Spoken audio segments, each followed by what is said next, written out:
We are live. All right, good morning and welcome to the House Environment Committee. This morning, we are going to be hearing from Zach Porter about wildlands. Welcome back, Zach. Perfect, thank you. Great to see all of you, Madam Chair, members of the committee. It's always an honor and a pleasure to be talking to you about public lands. And I could not be more thrilled to help you kick off this legislative session with this discussion about our treasured public lands. So yes, Happy New Year. I'm Zach Porter of Standing Trees. I live here in Montpelier. We work across New England on public land management. Public lands, as I'll share with you, are a critical part of our landscape, a minority of our landscape, but all the more important because of it.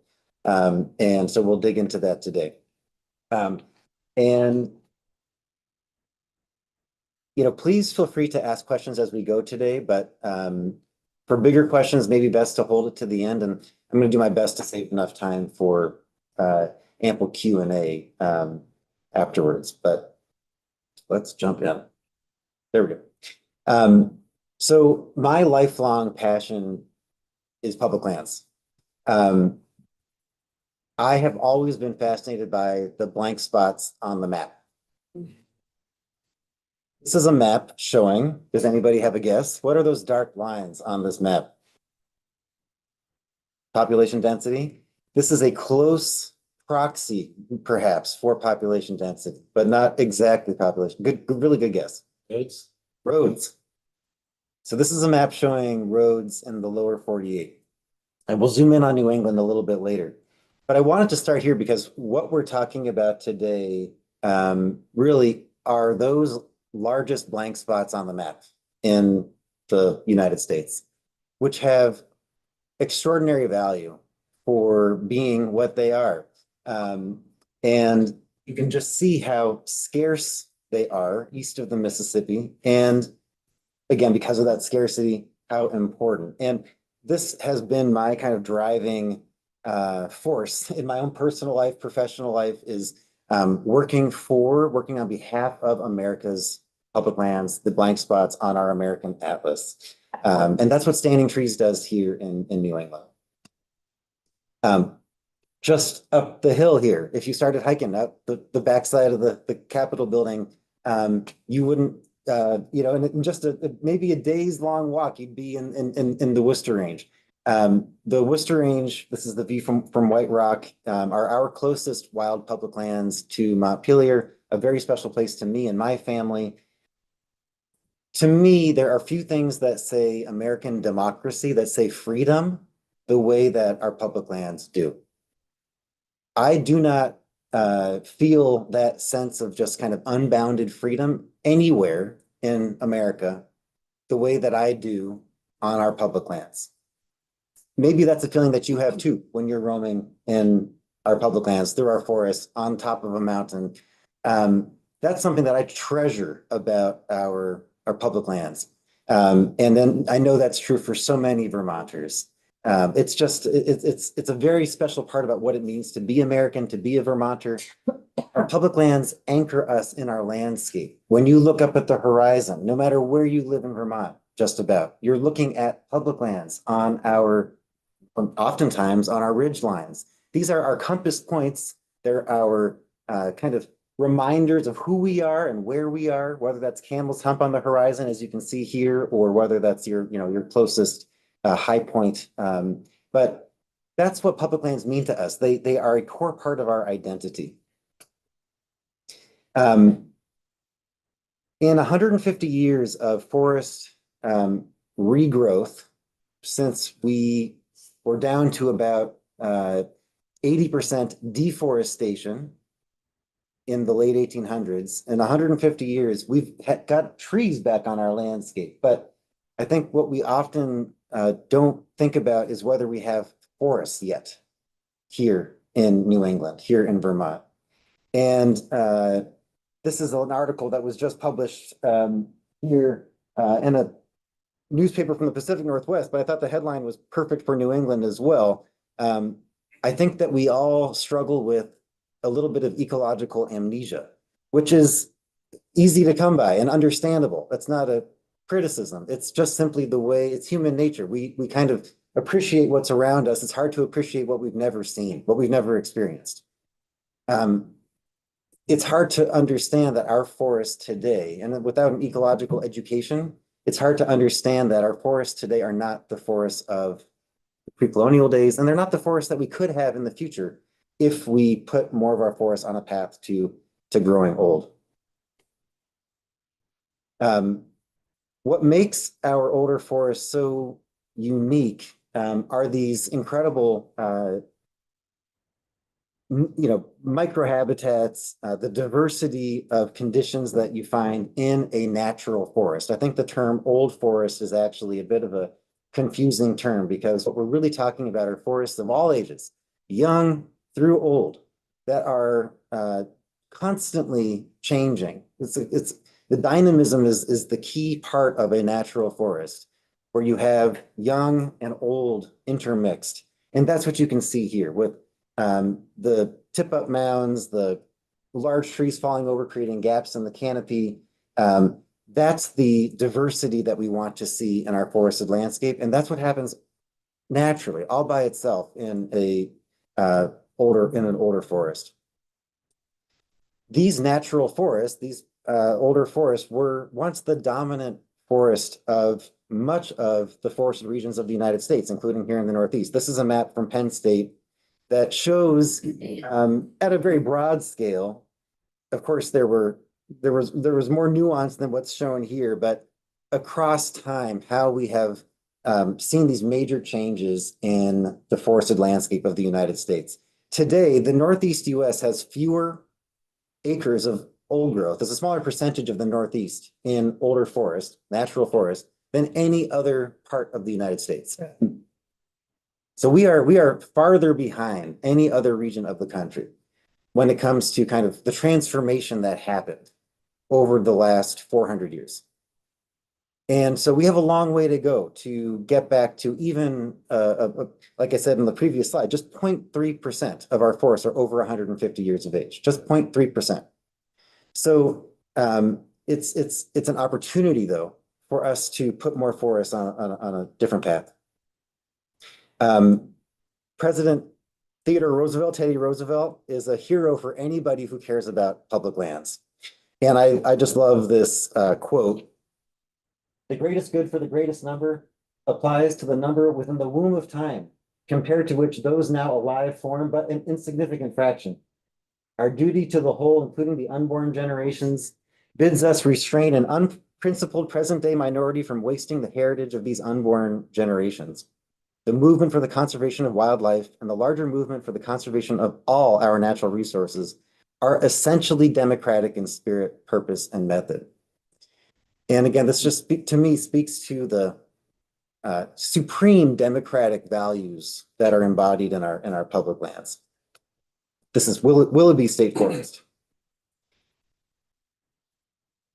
So where are our public lands? Who manages our public lands? Pop quiz time for a second. What are our state land management agencies in Vermont? We have several departments within the Agency of Natural Resources that manage state lands.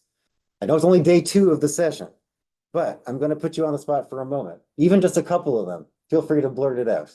Fish and Wildlife. Fish and Wildlife. Parks and Rec. Forest Parks and Rec. Those are the big ones. Yep. Department of Environmental Conservation. So those are the 3 on state lands primarily. And then on the federal side, we have additional, oh, I'm sorry, go ahead. I was just saying natural resources. Yeah, the Agency of Natural Resources, yep, is the agency within which those departments exist. And then on the federal side, what are the federal land management agencies that care for Vermont public lands? Yep, U.S. Forest Service, great. U.S. Fish and Wildlife Service. Those are the 2 big ones. We have a little bit of National Park Service land, very little bit, in Marsh, Billings, Rockefeller. And we also have some Department of Defense lands in Vermont too that encompass some forested land. So those are our public land management agencies in Vermont. On this map, what you can see is that The light green are the federal lands. And you can kind of see, it's interesting how across Vermont, our state and federal lands are kind of imbalanced in that the majority of our federal lands are in the central and southern part of the state. We have a lot more state land and a lot less federal land in the northern part of the state. And so it's just an interesting way that the state and federal lands are broken down across Vermont. But just helpful to think about, we have around 12% of Vermont in public land ownership today, state and federal. And I'll show just another slide with that. Here we go. So Vermont is second only to New Hampshire in New England for the amount of public land, the percentage of public land that we have. 12% of Vermont is state and federal land.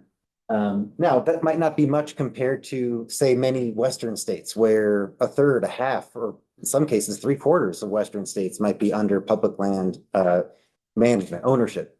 But that's a significant amount of land for Vermont. And it's a really important part of our land ownership puzzle.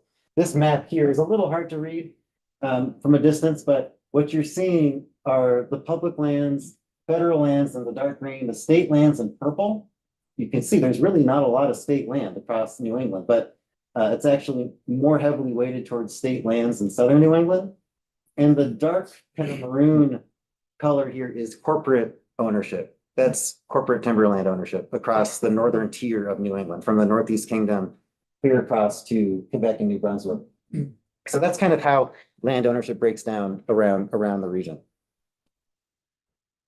One of the things that I began by sharing with you all during the last session, when we were talking at first about public lands and public wildlands, was how, and I want to kind of get to this right away in this presentation, is that wildlands, especially wildlands on public lands, are in no way in conflict with abundant wood products in New England and in Vermont. They aren't at odds with each other. I live in a wood house. I enjoyed sitting by my wood stove last night as I was making this presentation. My organization is trying to make sure that a modest percentage of our landscape, what our land managers in the state of Vermont at ANR say should be managed as lands that are going to become old forests in the future, what scientists tell us we need to do to make sure we have protection from floods, from droughts, for our habitat and biodiversity goals. We can do that and have abundant wood products. They're not in conflict with each other. But what we have to do, and what I'm here to talk to you all about, is how we put different parts of our landscape, how we make wise choices about where we are managing towards different goals on the landscape. That's something that we can do a better job of, and that we have an opportunity to change going forward. So just to go back to this slide, in New England, 2.3% of the average annual timber harvest comes from state and federal lands. It's about the same percentage here in Vermont. 2.53% of the average annual timber harvest in Vermont comes from state and federal lands. Just 0.35% of our annual timber harvest volume is from state land. We harvest about 150% of the volume that we consume in Vermont. And we talked about this the last time we all gathered, that Vermont is a wood exporter. That's not a bad thing at all. But again, it's just I think an important data point to show that we have still a strong wood products industry in Vermont, and that these goals are not incompatible. Protecting our public lands, protecting more wildlands in general, and having abundant wood products. In 2024, this report was published with a lot of leadership from the University of Vermont, Tony D'Amato, Caitlin Littlefield, who was the lead author. It talked about a vision for the future of New England where all of our wood products were produced within the 6-state region. And it found that we could absolutely do that. We could get every single wood product that we use within the New England region, and we could protect 20% of New England as wild lands, lands that are off limits to timber harvest, where forests are allowed to grow old. Compare that to the about 3% of New England that's in wildlands today. And again, I'll get more into those details in a second, but 20% could be protected. and we could still produce all of our wood products locally. That was the conclusion of this report. So I mentioned the Worcester Range earlier, my backyard public lands, and I had a new reason to thank my backyard public lands in 2023 when I'm a resident of the North Branch of the Winooski Valley. And on that day, we had record-setting rainfall just upstream from me that inundated Montpelier, as you all are very familiar. And if it wasn't for our rewilded public lands across the C.C. Putnam State Forest here in the Worcester Range, it might have been a very different story in Montpelier in July of 2023. Those lands have not been harvested in decades, and they have regained their capacity for water absorption. That does not mean that they can't still gain a lot more water absorption capacity, and we'll talk more about that too, but they served an incredibly important function during that rain event. We came within just a few inches of engaging the spillway at the Wrightsville Reservoir, which would have sent a lot more water downstream into Montpelier, raising the water levels even more, flooding some of our neighborhoods that were fortunately spared. We know that these kinds of events are just going to become more frequent. No matter where you live in the state, you've experienced this, and you have friends and neighbors and family who have experienced the ravages of our recent storms. We know this is coming our way. The U.S. Geological Survey put out a report just this last year on their conclusions from that July 2023 event. And what they found was that, this was just, like, as I said before, an incredible amount of water. The town of Calais, just north of here, got 9.2 inches of rain in 48 hours. It's a 500-year flood. You can imagine even more rain was coming down on the highest elevations. And what that amount of water does is it flushes an incredible amount of nutrients down into our waterways, so that for the week starting on July 10th, the Lamoille River delivered more phosphorus to Lake Champlain than in all of 2022. Say that again. For the week starting on July 10th, 2023, the Lamoille River delivered more phosphorus to Lake Champlain than the entire year of 2022. So these singular storm events have an unbelievable impact on our phosphorus loading on our waterways, our water quality in general. And the way that we are managing our landscape today, some of the choices that we're making don't necessarily reflect or take into account this changing dynamic. And there's a lot more that we could do to guard against these kinds of events. The state of Vermont has known for a long time that it has to grapple with this. And after Irene, it contracted a report called Enhancing Flood Resiliency of Vermont State Lands. This was published in 2015, but it is not something that you can find on the State of Vermont website. We wish it would be. You can find it on the Vermont Family Forests website. This was published in part by David Brin of Vermont Family Forests and Kristen Underwood. And what it found was that, older forests do a better job of slowing, spreading, sinking floodwaters. And our road networks in our headwaters do an incredible amount of funneling of water down into our waterways, rather than allowing that water to slow spread and sink.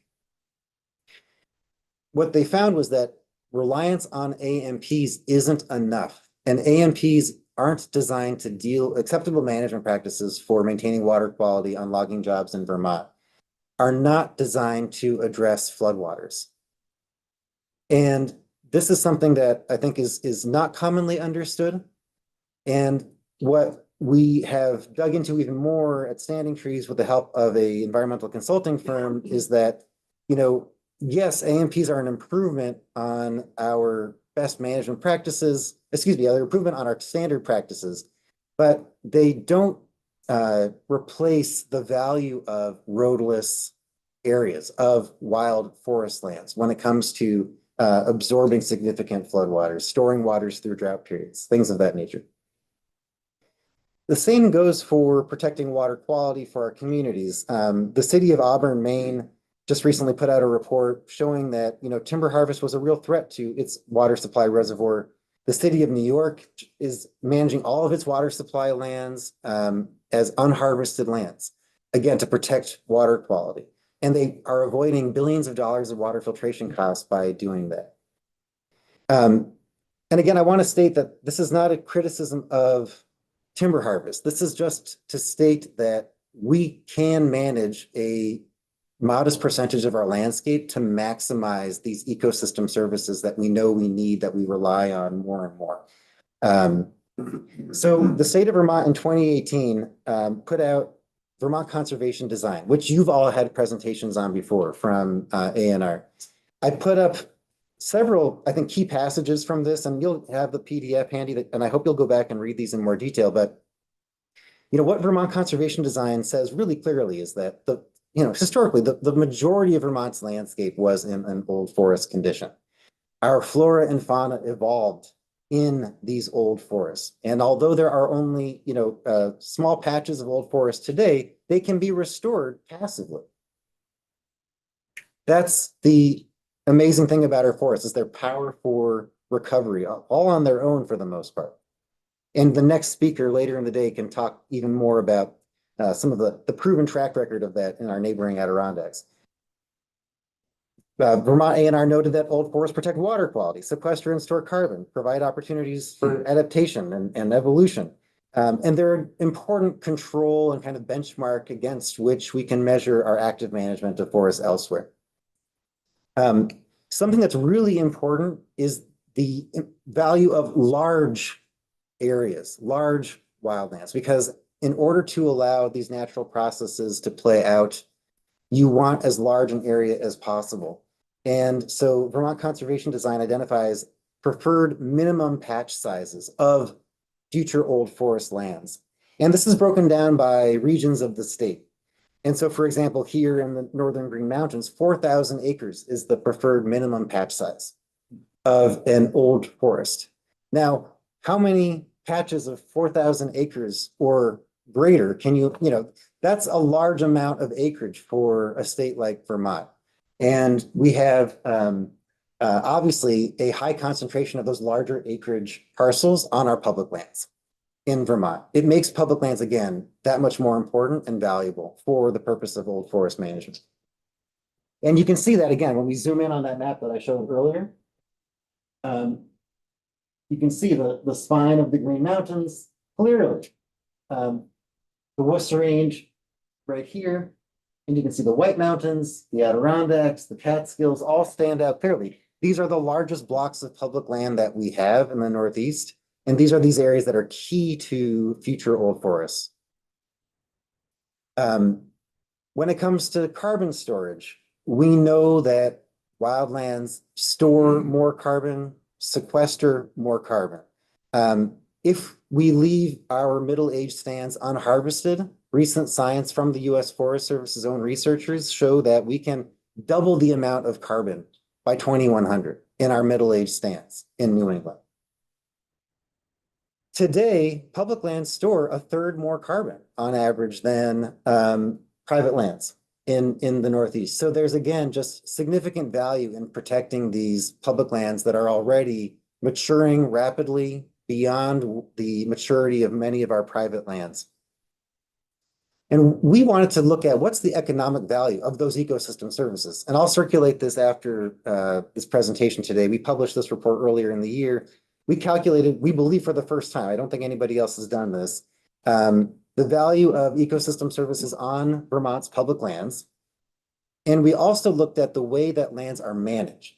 And does that change their output of ecosystem services and their ecosystem service values? And what we found is that, yes, as you increase the protection level, you also get, again, these greater outputs of clean water, of carbon storage, of flood risk reduction. And that increases the ecosystem service value of those lands.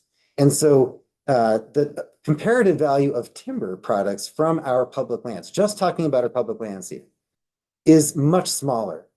And it, again, detracts from, in the case of public lands, their outputs of ecosystem services that are so valuable to the public in this day and age because of these increasing drought and flood events, et cetera. So how public are Vermont's public lands? I just want to touch on this for a second before we dig into the kind of current state of wildlands management a little bit more. Because I think this is really important to keep in mind too, and these are all policy issues that I think this committee could come back to in the future. I think about how public our public lands are in terms of how much the public is able to see behind the curtain of the way that public lands are managed, how well the public can engage in decisions that are made about public lands. Again, we own these lands. The Agency of Natural Resources does not. The Agency of Natural Resources takes care of these lands on all of our behalf and on your constituents' behalf. And so the way we think about our public lands functioning as such is to ask the question, well, is there a rigorous analysis process? Is the Agency of Natural Resources considering options when they are alternatives, when they are making decisions? Is there a cost benefit analysis that they're performing when they do a project on public lands? Are they notifying the public about upcoming projects and decisions? Some state lands have no management plan at all, but decisions are being made for them right now. Other state lands have exclusive timber rights given to private timber companies where there is no input and no management plan. So these are just some of the ways in which our public lands don't always act as public lands and are issues that I think that, you know, again, we could do a better job of here in the state. So in like I said before, about 12% of New England is in public land ownership, and about 3.7% of Vermont is in wildland management. That's a high estimate, we believe, because it counts a lot of state lands, for example, that the state of Vermont claims are being managed as wildlands, but don't actually have any legal protection. The management of those lands could change overnight. And I'll talk a little bit more about that in a second. But 3.7% is a tiny amount of acreage. When you compare that to our neighbor to the west, New York State, which John Davis will be talking about more in a second, where about 10% of New York is managed as forever wildlands. And, you know, there's such a broad coalition of wood products industry representatives, scientific community, all suggesting for decades now that 10% of New England at a minimum should be in wildland management. And so, and again, Vermont Conservation Design echoes that call. And we've got to make some choices about how we're going to get to that 10%. So as I said, 3.7% is a significant overestimate. You know, most state lands that the state of Vermont claims are in wildland management are not actually legally protected as such. They could be changed tomorrow if the state chose to by, you know, simple decree. It would not even require a rigorous public process to change the way that those lands are managed. And that's not what a wildland is. A wildland is a legally protected landscape that is allowed to grow old in perpetuity. So as I mentioned, the state of New York is quite a bit ahead of us. The amount of state public land in New York that's in wildlands today is 65% of their state land owned by the people of New York. 65% of that state land is in wildland management. In Vermont today, if we just take A&R at its word, these are the lands that are going to be managed as wildlands. 20% about of Vermont state lands are managed as wildlands today. But again, most of those have no legal protection. So that's a big delta between New York and Vermont in the way that we've looked at the value of wildland management. Act 59, which this committee was really instrumental in passing, takes a first step towards rebalancing the way that we manage our landscape here in Vermont. Act 59 sets out to maintain and restore Vermont's ecologically functional landscape. It's our biodiversity and resilience roadmap, if you will, for Vermont. And it sets quantitative goals for protecting 30% of Vermont by 2030, 50% by 2050, and qualitative goals to make sure that we are changing the way, rebalancing the way that we conserve land in Vermont. One of those categories that Act 59 recognizes are ecological reserves. Those are the forever wildlands, the wildlands that we're talking about most today. Biodiversity conservation areas where lands are manipulated for certain habitat goals or, you know, hunting management, things of that nature. natural resource management areas, our multiple use, all of these lands are multiple use lands, but our areas that are managed for, extractive uses for sustainable timber harvest, et cetera. The Act 59 inventory that was completed in 2024 identified 27% of the state of Vermont that's in conservation status right now. Again, that's a long way towards that 30% goal by 2030. That's a remarkable achievement because again, only 12% of Vermont is in state and federal ownership. That means that our land trusts have been doing incredible work conserving land across the state. But most of that land, again, is conserved for sustainable, hopefully, or conserved in ways that will allow continued ongoing resource extraction. That's not a bad thing. We need conserved woodlands in Vermont, but we need to do more to raise the level of conserved wildlands in this state. So Act 59 defines an ecological reserve area as an area having permanent protection from conversion. You can't convert it to a parking lot or a strip mall. And it's managed to maintain a natural state within which natural ecological processes and disturbance events are allowed to proceed with minimal interference. That's the bucket within which all these different kinds of wildlands fit. Some of those we have today are Vermont natural areas. And I touched on this the last time I visited with you. I want to touch on it again because our natural area statute has been in existence for a long time. It's protected a lot of really important landscapes in Vermont, like the summits of our Worcester Range right here. But the natural area statute is really only meant to protect those exemplary natural communities that we have in Vermont, the places that are absolutely remarkable. They are in a condition that is unlike most of our landscape. They're not a tool for ecological restoration.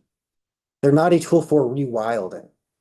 They're not a tool for broadening the expanse of ecological reserves. So that's not going to get it done. Our natural area statute is not sufficient to get us to our ecological reserve and old forest goals in Vermont conservation design. And the State Lands Working Group for Act 59 recognized this and made a recommendation to establish a new statutory designation for ecological reserves. And this was a group composed primarily of Agency of Natural Resources staff. And this came out in that Act 59 inventory report in 2024. So from there, a group of experts worked on what is the bill in front of you, H276, the Vermont Climate Resilience and State Wildlands Act, to make sure that we have a state designation to actually create legally secure wildlands on state lands, to make sure that we have a tool to restore degraded lands and not just protect those that are in an exemplary condition today. It protects about 268,000 acres of Vermont state lands. That's about 2/3 roughly of Vermont's state lands. Beginning with those lands that are in land management classification 1.0, highly sensitive management areas. These are lands that Vermont already considers to be wildlands. All of our natural areas are what are called core areas, our highest priority natural communities and habitat features on state lands. These are the largest contiguous blocks of state lands on FPR land primarily to provide for that interior forest habitat and allow natural processes to play out. Critically, that means that 1/3 of Vermont state lands will continue to be open to active management and interventions of all kinds. And again, even if, and I'll show the slide in a second, even if this act was to pass tomorrow, it would move the needle from about 4% of the state today, according to Act 59, that's in ecological reserves, to around 7%. That's an ecological reserve, still short of our Vermont conservation design goals, the wildlands and woodlands 10% wildlands goal, but an important step in the right direction. This saves and protects taxpayer dollars because we actually lose money oftentimes on public land timber harvest. It is done at a high cost to taxpayers. And we get the greatest bang for our buck as public land owners from the production of clean water, flood risk reduction, drought mitigation, habitat provision, recreational use. All of those things have a higher economic value than what we are gaining from public land extractive uses. And this is also really important, and I don't think is discussed enough, but in the goal towards in the goal of protecting 10% of Vermont as ecological reserves, approximately in Act 59 as a minimum, it's far less costly to move the needle on public lands than it would be to purchase private lands. And you can just imagine the millions and millions of dollars involved in striving for those private land protection goals. So what does the bill do? Well, it protects forests from road construction. It protects our forests from additional resource extraction, but it does not change existing recreational uses. Motorized and non-motorized uses would be allowed to continue that are out there today. Just trails can continue to be built in the future. Vermont Agency of Natural Resources will have the ability to make decisions about what types of recreational uses are appropriate where. Campgrounds, cabins, developed recreation sites, leased ski areas, all of these kinds of facilities, infrastructure out on our public lands today would continue to be managed the way that they are. It does not change any of those things. It focuses on protecting, again, those largest blocks of wild public lands that we have today. So I talked about this earlier. 4% of Vermont is in ecological reserves today, according to Act 59 inventory. 7% would be ecological reserves in after the passage of H.276. So where are we talking about? The areas that are crosshatched are areas that the state of Vermont already says are wildlands.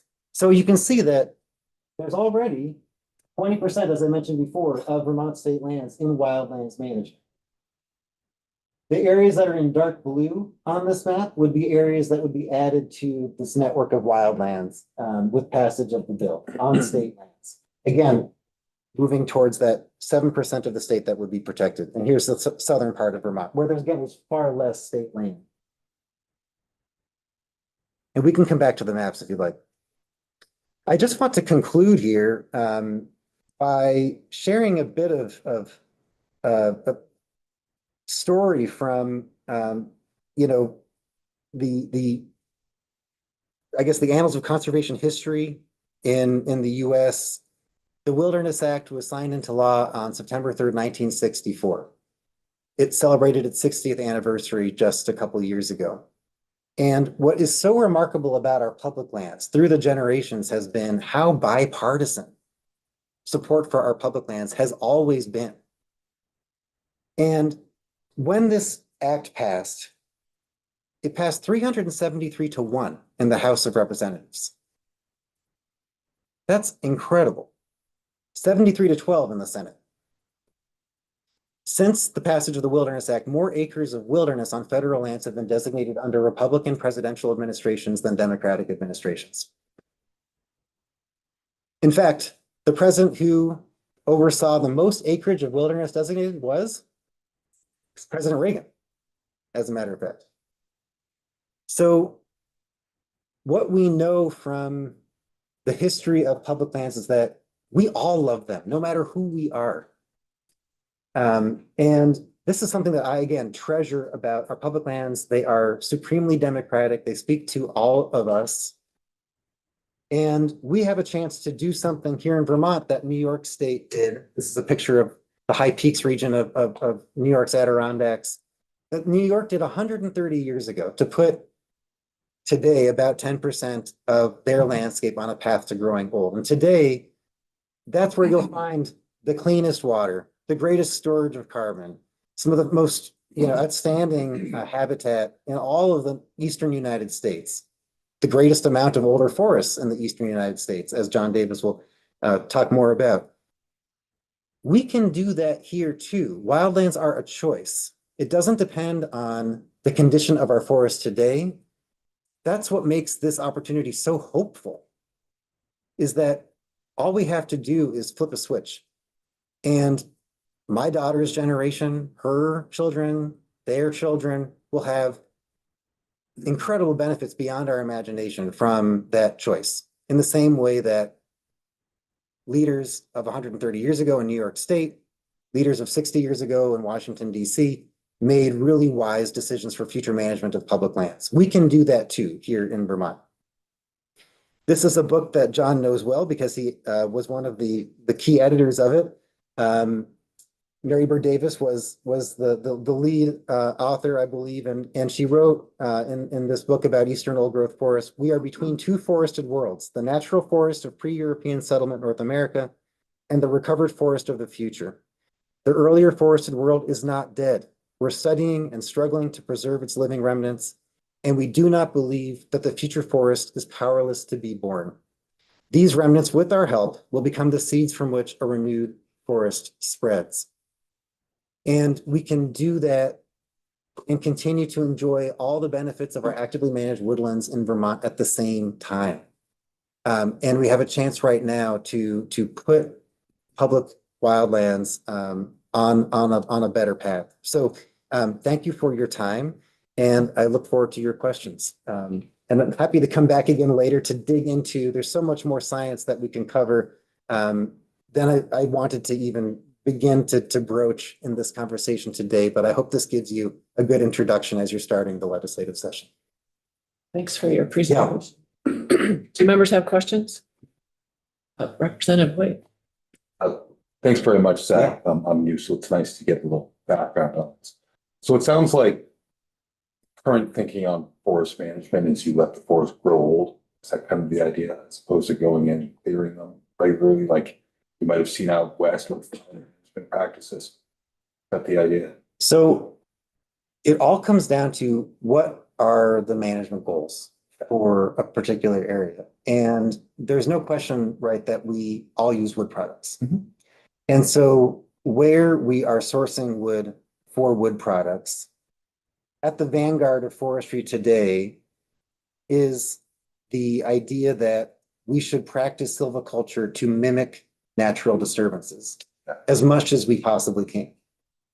So that as we're extracting wood from our forests, we're doing it in a way that tries to replicate the way that nature would have impacted that forest. We know that that is better for all of the ecosystem services that we were talking about earlier. And the reason I'm sharing that is because the forestry community knows, right, implicitly or inherently, because of this push towards more natural, dynamic silviculture, that that's the direction that we should push forestry to be healthier for the land. And that's a wise choice to make where we want wood products. But there's an opportunity to get more from our land when it comes to, again, the clean water, the flood risk reduction, the drought risk reduction, the carbon storage, if we allow more of our lands to grow old. What would a And so- natural disturbance be? And natural, that's a great question. What would a natural disturbance be in Vermont? So in Vermont, the primary natural disturbance influences on our landscape are, like we just saw, ice and snowstorms, wind, beavers, and to a lesser extent, but important historically, was the impact of indigenous settlement, especially in river valleys in New England, where there was some burning and whatnot, but concentrated impacts, not widespread. And what makes New England forests really special when it comes to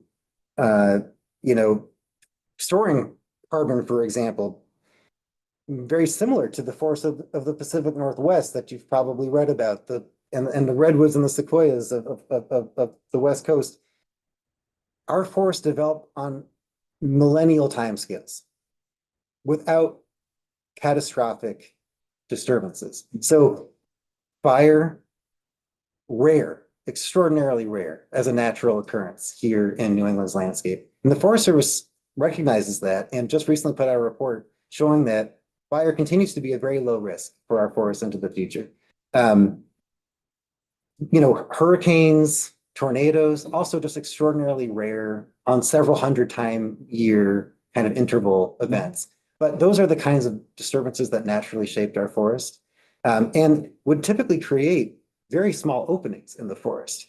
Our normal wind events would, as you walk through the woods around your homes in Vermont, I'm sure you're used to seeing 1, 2, 3 trees blown over. That's the typical scale, less than an acre opening in our forest. It's on a very rare occasion that we would have something much larger than that. And even when that would happen, what would be left behind? Well, typically an immense amount of woody debris. All of that dead wood is actually what's missing the most in many cases from our forests. That dead wood is essential for the health of our soils, for protecting water quality, and for invertebrate life. That's really the building block of all of our biodiversity.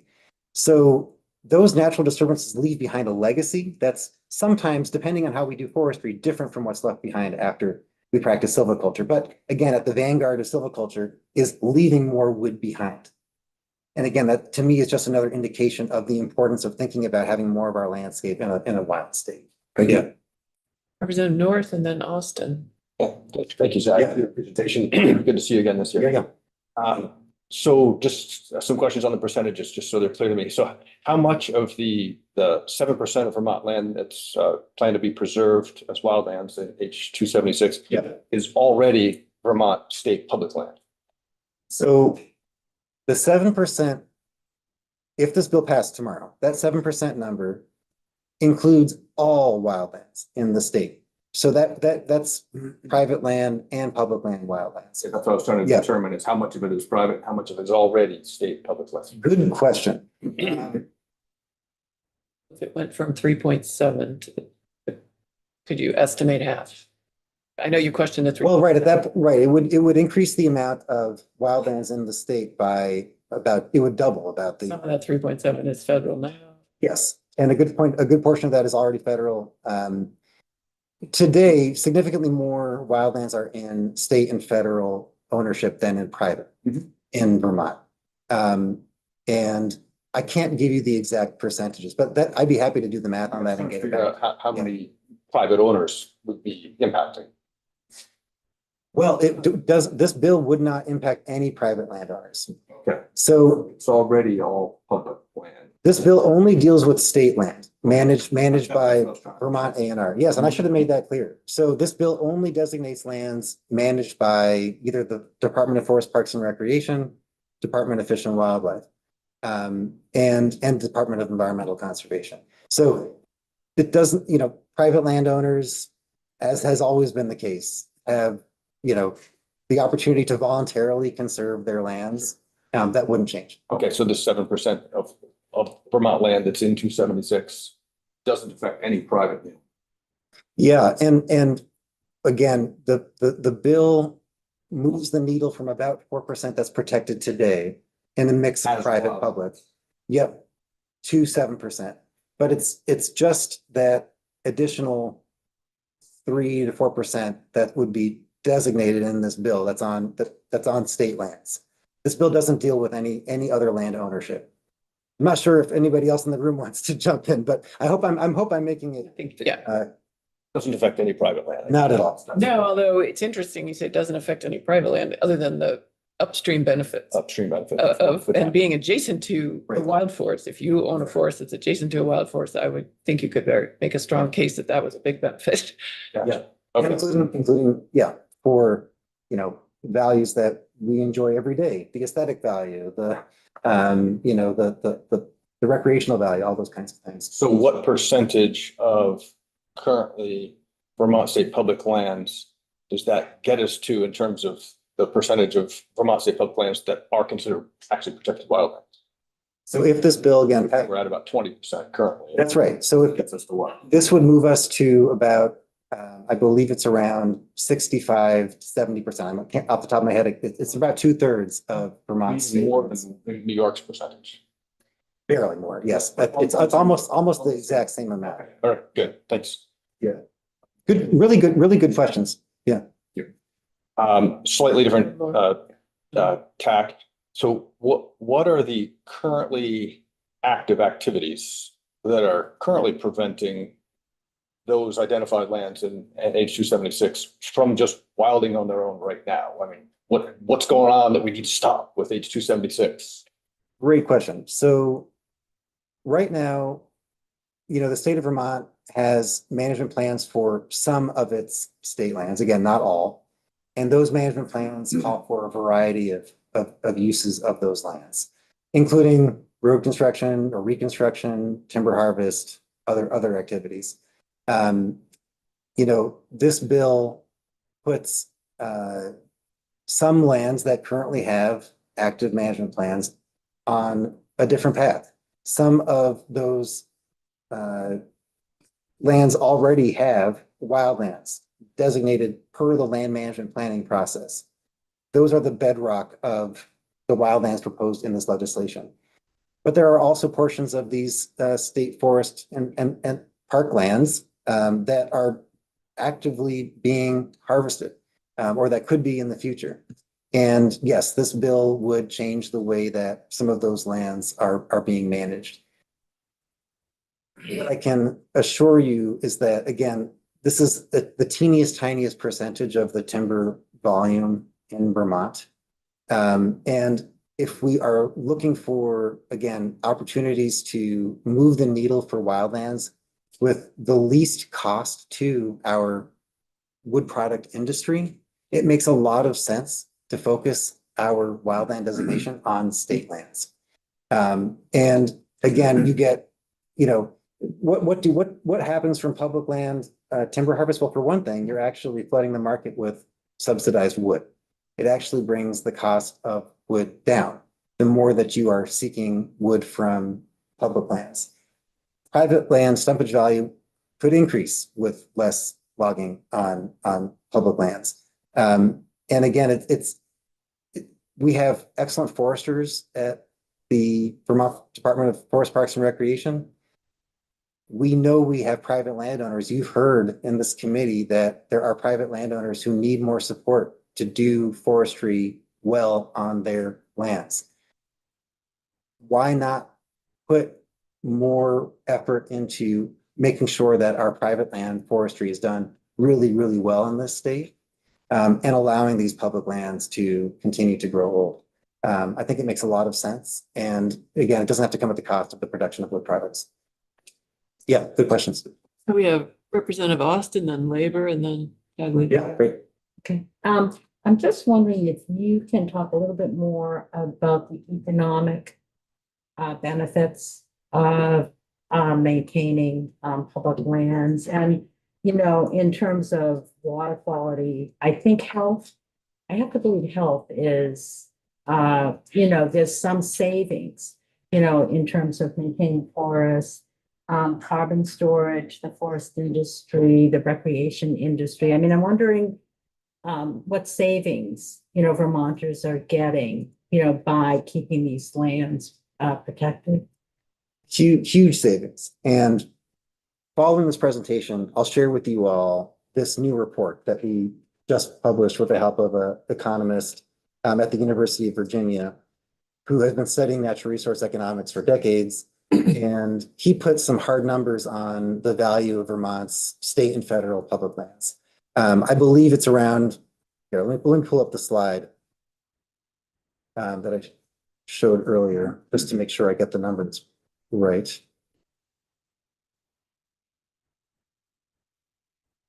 So what he found was that Vermont's public conservation lands supply $2.25 billion in ecosystem services each year. And in order, the most valuable services are recreational opportunities, air quality regulation, climate regulation, existence and bequest value, moderation of extreme events, and those together accounted for 88% of the total estimated ecosystem service value of Vermont public lands. And so this is using, the raw numbers of economics, right? And there are absolutely, additional values, that we are still figuring out how to quantify, you know, we're figuring out how to take stock of the value of clean air, clean water, carbon storage. That's still a relatively new field compared to estimating the value of wood or raw minerals or whatnot. But based on the latest ways that we do that work, 2.25 billion is the estimate for the value of Vermont's public conservation lands, state and federal, in 2025. And that's just an incredible value to the taxpayer. Because again, a lot of these services are best sourced from large, intact landscapes. And I don't think I mentioned this earlier, but 90% of our state lands are in forested headwaters. So again, not all lands are the same. Public and private lands are key to the puzzle. We need them all. We need to conserve all public and private lands. Well, not all, right? We're talking about, to be clear, 30% by 2030, 50% by 2050 in Act 59. They're all important. Public lands have a different value because of their location in the landscape, because of the size of the parcels of public lands. You just quickly say what existence and bequest value is?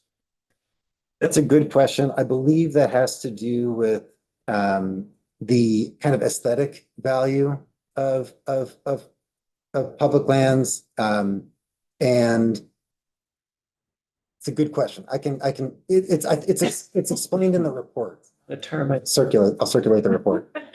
Representative Labor. Thank you. Zach, thanks for the presentation. But I've been led to believe that the growth rate of forests in the state of Vermont exceeds the cut rate by 4%. Is that still a valid figure? Number one. Number two, you earlier in the conversation expressed that a lot of Vermont's forest products are exported in the round as timber. Yeah. Also been told from several of my constituents who are large landowners that the reason for that is that imaginary line called Canada. I live in the Northeast Kingdom, and they have diminished their purchasing because of politics, if you will. Yeah. But also governmental subsidies on their side have diminished. So the balance of our wood is either going south or it's going to Maine. A lot of our wood, especially softwood, goes to Maine. So my question is, how do we subsidize the cost of building? We have to re-import all that wood as structural because of the lack of sawmills in the state. Those are great questions. And again, I think what I want to leave you all with is that Vermont already has great minds thinking about how to address those issues. And the legislature has done quite a bit in recent years through the Forest Future Strategic Roadmap and other efforts to try to get a handle on how do we keep Vermont's wood products industry competitive, right? And make sure that we have the infrastructure that we need in this state. I think my main message to you all is that we can do all of these things. And what I presented today is not in conflict with the goals that you just shared.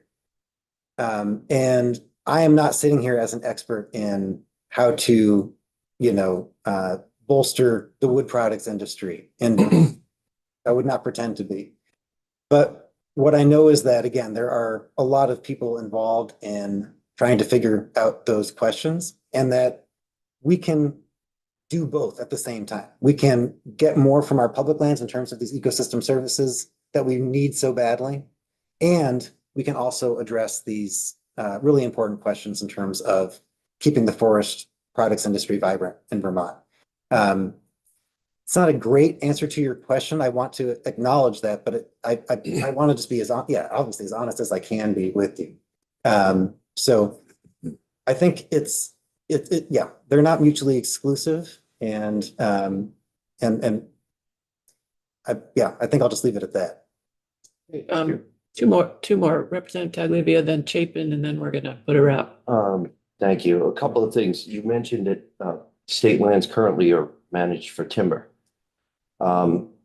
Is it your position that they're only managed for timber and not wildlife and not recreation?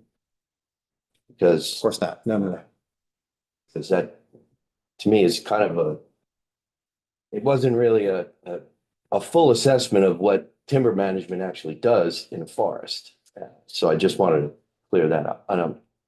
And the one thing to Representative Labor's point, I think it can be addressed by this committee, is with respect to the wood products, we do export a lot of wood. One of the reasons we leaves is timber is because we have regulated the living hell out of the wood products industry. So we don't have sawmills and log yards because of the regulation. I know that's not your presentation, but since we're talking about it, I wanted to make sure I brought it up. Representative Chapin. Thanks, Zach. It was a really interesting presentation. I appreciate how you framed it and all the information you shared.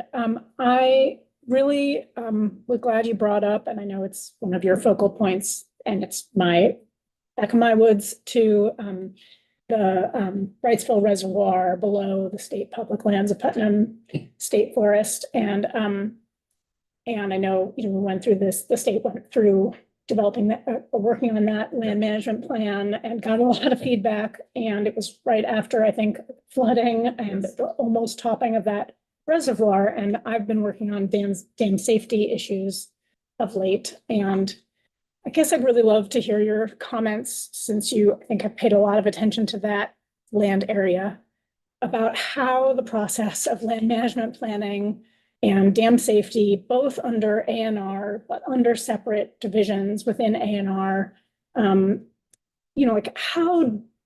what have you witnessed in terms of how well the coordination of that? And I just love to dig in a little bit more to that, sort of addressing some of our physical landscape features like dams that the state is struggling to manage as they age rapidly, and flooding exceeds our expectations of what some of these physical infrastructure pieces should and can do.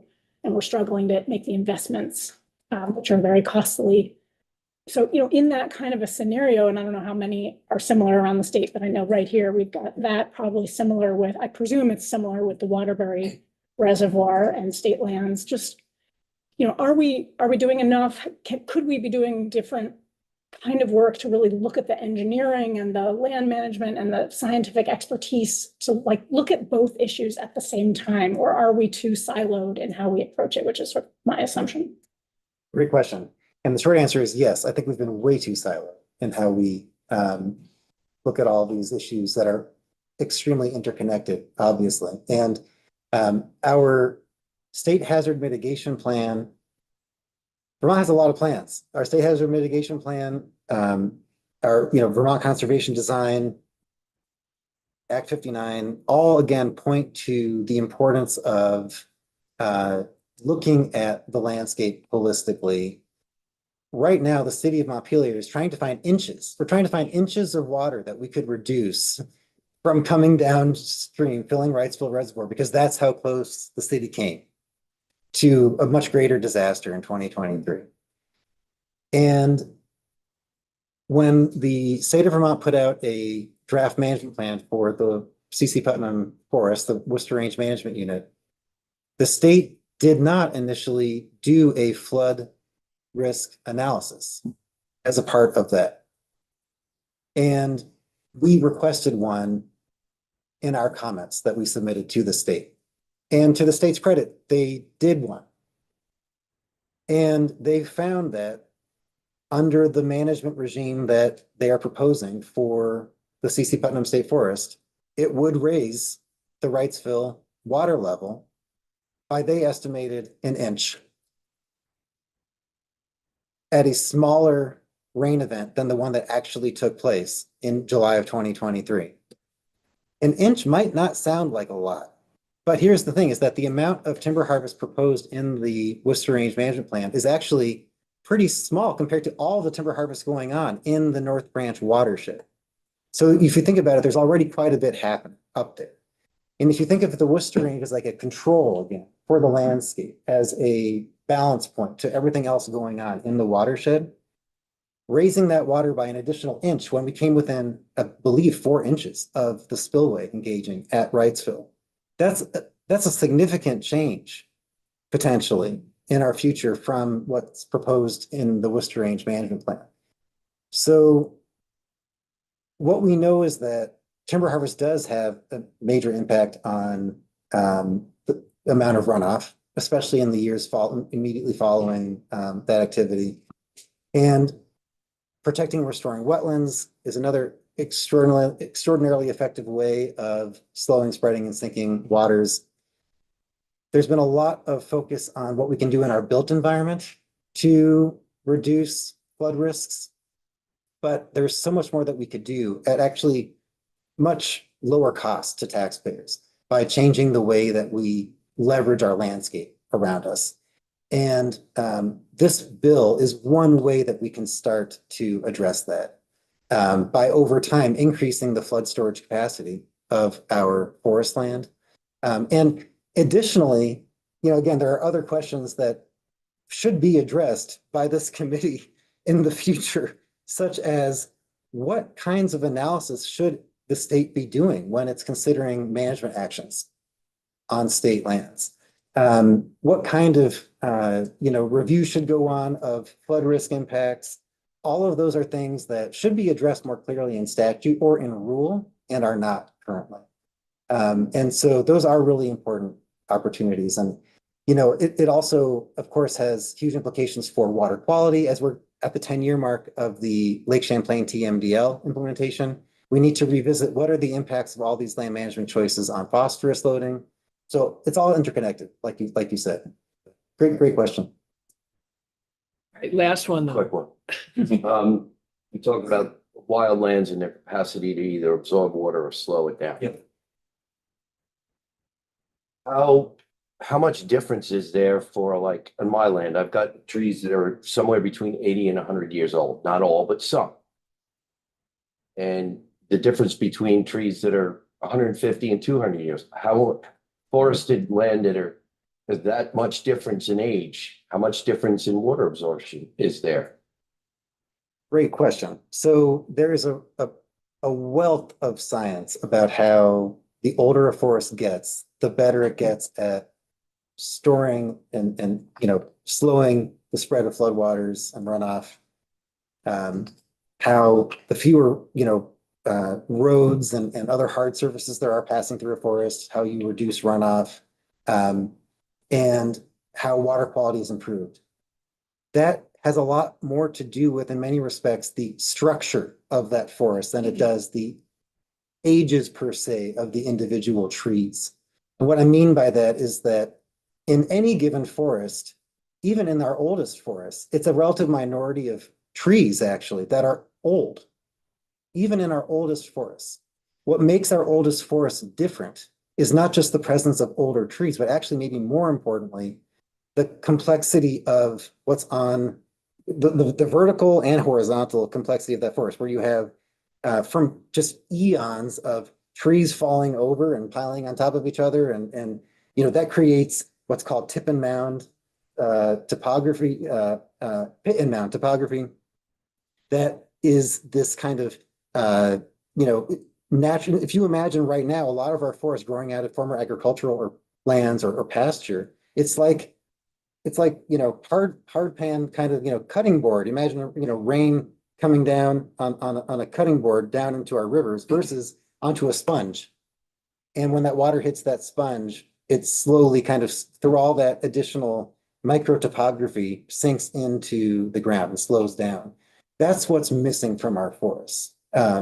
And it's that additional accumulation of woody debris on top of the pit and mound topography that really kind of, again, reduces that nutrient flow, keeps those nutrients in place, reduces the flow of stormwater. So it's great that you have those older trees. And as that forest ages, it's all of those other natural processes that are taking place that are actually going to lead to that greater structural complexity and the flood risk reduction benefits, the water quality benefits, all of that.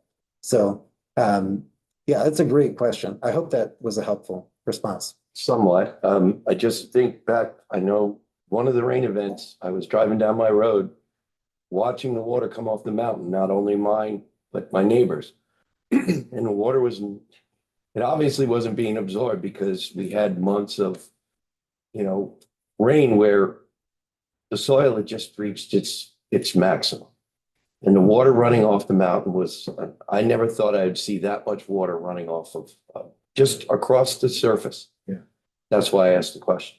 It's a great question. And again, the thing to remember is that what you're seeing today is not actually the way that our forests should be functioning and the way that they could function in the future. So most of our forests in Vermont are between the ages of 75 and 150, where we haven't done a recent timber harvest, right? Because the maximum for most of our forests is 150 years of age. We've cut, there's less than, well under 1% of our forest in Vermont that's never been cut. And so if you imagine that we had agricultural abandonment back in the 1860s, 1870s, 1880s, our forests have been growing back since then, some harvested more frequently than others. But again, the maximum, just 0.3% of our forests are over 150 years of age in the Northeast. So what we lost wasn't just the trees, but again, a lot of that structural complexity on the forest floor, because the agriculture that followed the clearing really changed the nature of our soils and, just the surface. And so it's going to take time for those flood risk reduction benefits to return. But the amazing thing is that they can return and they will return. And we've already seen in so many places, again, most notably nearby the Adirondacks, where an area that also had incredible transformation, tremendous amount of timber harvest, has regained a lot of its ecosystem service value by leaving those forests to grow old. So anyways, it's great question. All right. Thank you so much for your presentation. It's really obviously edifying and folks are interested. So if you have further follow-up with Zach, I know he's available. Take a break.